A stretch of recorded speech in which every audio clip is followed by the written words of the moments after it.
Hey guys, RockingTheBlade here. Once again, what's up everybody? The year of 2019 in terms of video games was amazing. So I'm going to do my top 10 video games of 2019. I have the list right here. And before I go any further, I have to say this, I think I've mentioned this before. My last video will be in 2 parts. Because last time it went too long, and then my lip flaps came out as a bad dumb movie. So I'm breaking it up into 2 parts, so I can take my time explaining why I made it made its list in each category. Honorable mentions before I go any further will be Jump Force. It's not perfect by any means, but it's still a damn good fighter. It's not the best in the world. It's nothing like that's gonna be on a Evo. Like not Evo, but Evo in terms of like fighting game tournament usage, but it's still a good fan servicing fighting game. Could have been better, yes, but it's not a piece of crap. And the other one is another honorable mention, Blazing Chrome. If you want a true Contra experience, since Konami botched it with Hard Corps, get Blazing Chrome. That's more up your alley. Be on the pricey side, but it does have replay value. Definitely wait for a sale, but if you want that fixed now, you can't wait, get it. It's totally worth it. Alright guys, with that being said, let's start with RTB'S top 10 games of 2019. We're starting off with number 10 with Kingdom Hearts 3. That's right, not 2.9 that they joked about in the game, thank God. It's the 3rd game finally after several years. Holy crap. Several years, several spin-offs, we finally have the 3rd installment in the Kingdom Hearts series. And it didn't surpass the hype, but it did sure as hell at least lived up to the hype. It was fun from start to finish. I enjoy the worlds there. I love Monsters Inc. world. I love Hercules world. Of course, my favorite top 2 worlds is between Big Hero 6 and Pirates of the Caribbean. Those were my absolute favorites. I mean, they went all out in those worlds. Toy Story was fun. The weakest was Frozen, and it's not because I'm not a fan of Frozen. Don't get me wrong. It has nothing to do with that. I just feel like you're not involved. You're not as involved in the story as you were with the other characters. I kind of feel like you're just there. When the other ones, you feel like you're part of the crew, where you're just kind of just there in the background as an extra in Frozen. Excuse me. So I felt like out of the world that was the weakest, but it has the best boss fights, best end fights. It was, it ran well for the most part. It never glitched once. I mean, it lagged maybe a few times here and there, but it ran like smooth like butter from start to finish. The only thing I didn't like too much was that, in Kingdom Hearts 2, you can go back to do a secondary part into the game, like in Kingdom Hearts 2. You don't really do that in this game, so it's kind of like one and done. Which Kingdom Hearts 2 kind of spoiled me on that, which kind of stinks. And the steps to getting ultimate weapon is kind of annoying. So I think we gotta do these mini games, which trust me, when you hear the word mini games, talking about it's like, ugh. But despite that, it's a well worth experience. It's fun. It's great from start to finish. I love the boss fights. I love the characters. Yeah, Tango's another fun world too. I just remember it's a fun game. A lot of fun worlds, fun game. It's a fun time. If you're a fan of Kingdom Hearts, I'm pretty sure you play the experience. I mean, but we do all have to agree the ending wasn't necessarily the best. I won't spoil what happened here, but it could have been better. I mean, it's like sequel baiting, which at this point, like Square, you have an established franchise with a fan base. You didn't need to sequel bait. You really didn't, and this was a really bad sequel bait. When you see it, you know what I'm talking about. But despite that, get it. You can enjoy it. You have a good, maybe even great time with it. Definitely get Kingdom Hearts 3. Next one, Star Wars Jedi Fallen Order, developed by Respawn Entertainment and published by EA. This was a surprise game of the year because, let's be honest, EA hasn't been doing exactly well since how they botched Anthem to hell. The first Star Wars Battlefront lacked in content, but showed promise. Towards the end of its life cycle, it really showed like, okay, now it's definitely worth getting, because it had more content and more stuff to do. But Battlefront 2, oh my god, like, how do you fail even harder than the first? Like, they failed, they botched the first attempt due to really lack of content. Towards the end, now it's worth getting. But with part 2, it's like, they had a story mode, which was lackluster. It had his pay-to-win mechanics. It was a disaster. So, of course, we were all cringe. And, of course, the single-player games they were working on and doing were getting canceled left and right. So, it's like, I bet Disney's like, okay, why the hell even give you the freaking license if you're not going to make anything? Instead of making a gambling simulator for freaking kids and then putting Star Wars and us in a bad light. So, when they finally released one, it was not only good, but great. It had an easy-to-follow story, fun combat. It's like Dark Souls meets Uncharted, but in the best way possible. It fits in the timeline perfectly. I believe it's canon. I could be wrong. I know it takes place timeline-wise right after Revenge of the Sith. Right after, but a good amount after Revenge of the Sith, before New Hope. Still, it's a fun game from start to finish. The boss fights are epic. The locations, though not many, but it opens up more as you get more as you unlock more of your Jedi abilities. It was a well put together game. You would think this game would be a piece of crap, because considering who's publishing it, but I guess they just gave Respawn the resources, and EA just stepped back like, here's the game, we're going to let you take care of the rest. And thank God that they did, because at the end of the day, they made a worthwhile game. But the reason why it's so low, and I want to put it higher, don't get me wrong, I mean, I love Star Wars video games, and I could tell this had the potential to be like Game of the Year category, but it needed just a little bit more time in the oven. Like, maybe, they should maybe push it for, around a December release, because it came out around October. They should push it maybe for, a December release, late December, around the same time as Star Wars, to give them that extra 2 months of polish, because there's a lot of graphics and jankiness to it. Sometimes it'll be janky, sometimes you will fall, and then when you, when they're supposed to respawn you back on the ledge before you fall off, it will, make you fall again, and you'll die, or, you get trapped, or you can get trapped, and there's tons of bugs and glitches.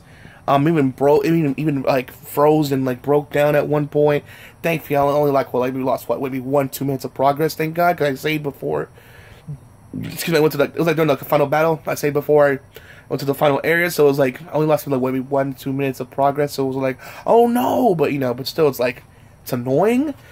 But despite the jankiness and the bugs, which showed itself way more than I usually would tolerate, but despite that, when it works and when it's clicking, it is a great experience.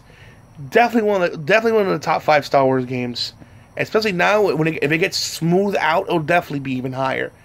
But again, I thank God EA just let Respawn Entertainment do their thing, because Star Wars Jedi Fallen Order is definitely worth your money. Go get it.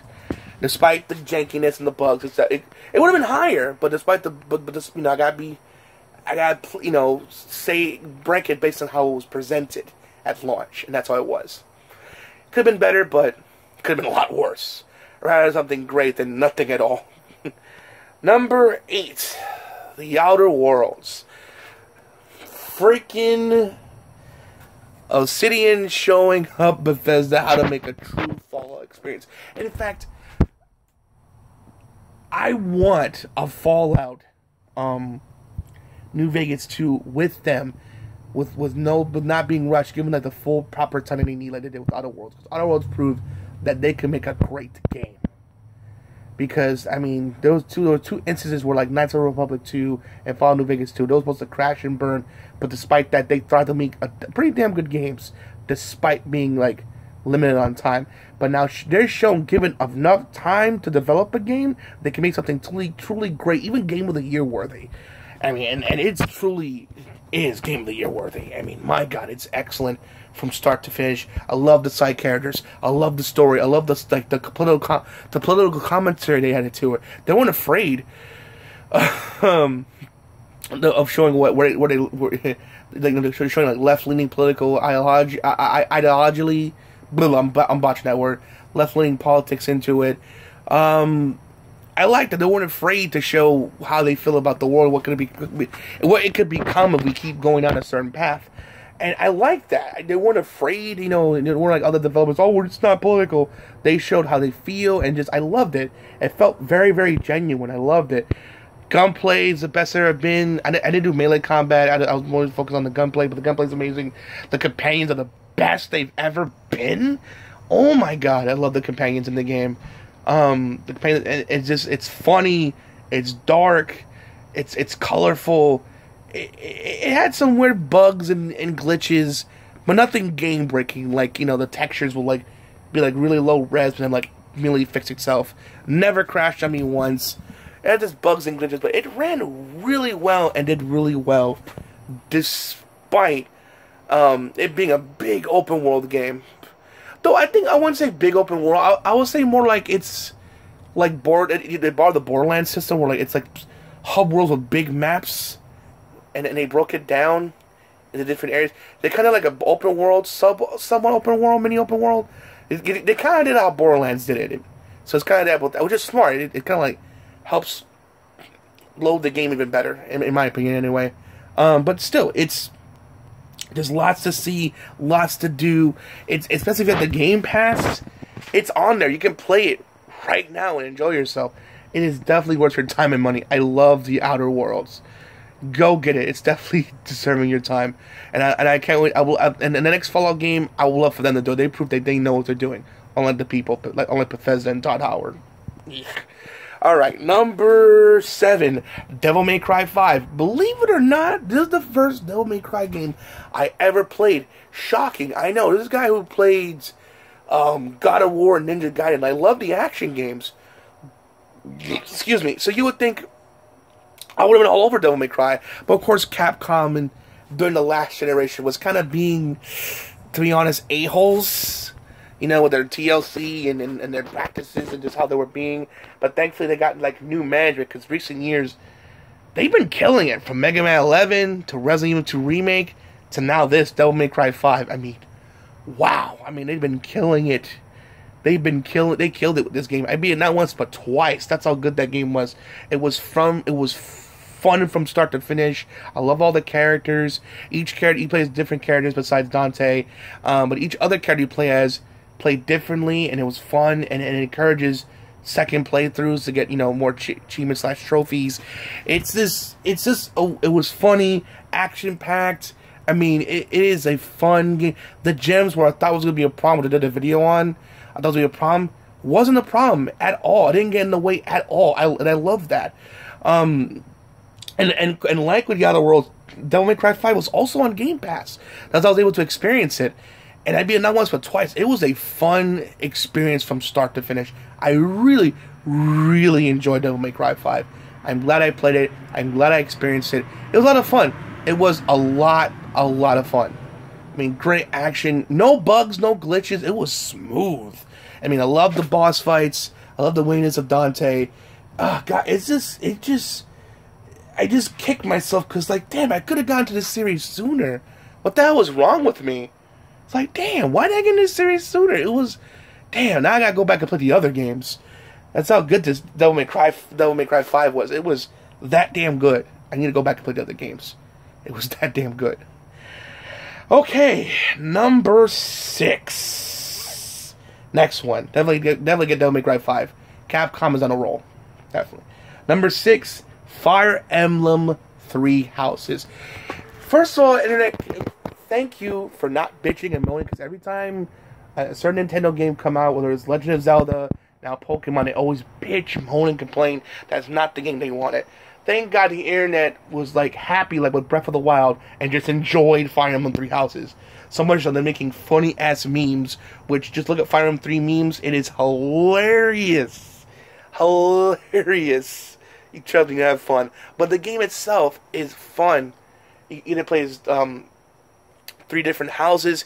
Each house has different set of characters and different takes in the story, so it encourages multiple playthroughs.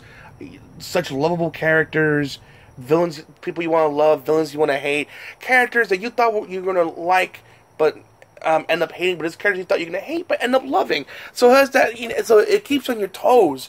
It never crashed. There was no bugs, no glitches. It ran smooth. It was a smooth experience. It was from the start. It was fun from start to finish. I played as Claude, by the way. It was the Golden Deer House.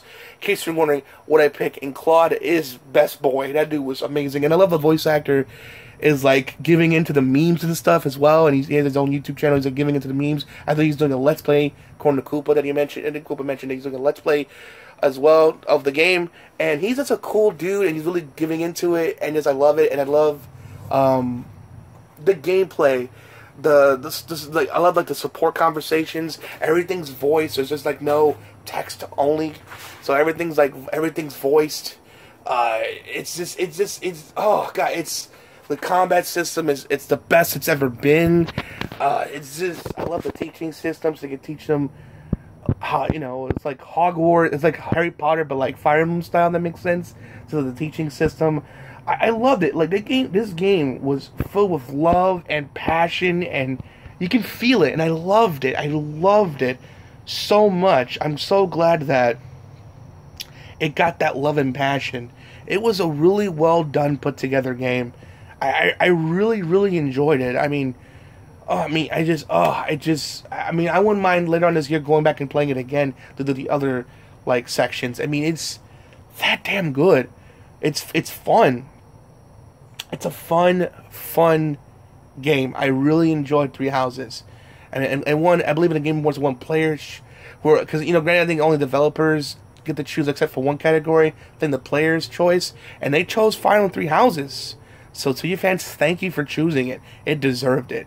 So it also won best. I think best strategy game. Yeah, best strategy game, and it was also best player's choice. So it got like 2 awards at the Game Awards. So deservedly so, because it was great. It deserved all the praise it's getting, all the rewards it's getting. It's a fun, phenomenal game from start to finish. I can't wait till they put out amiibos of like the main characters, because I want to buy them, and your main character you play as well, the 3 houses, the 3 house characters and the main character you play as well. I want the amiibos like yesterday, because I will buy them all immediately. Like Nintendo, where is the amiibos? I want them now. You know what I mean? But yeah, man, that's it for now. I have to stop it here. Again, I don't want to go over my time because I'll have so much memory on my phone. So that's it for part 1. Stay tuned for part 2, so you can find out what is the RTB 2019 Game of the Year.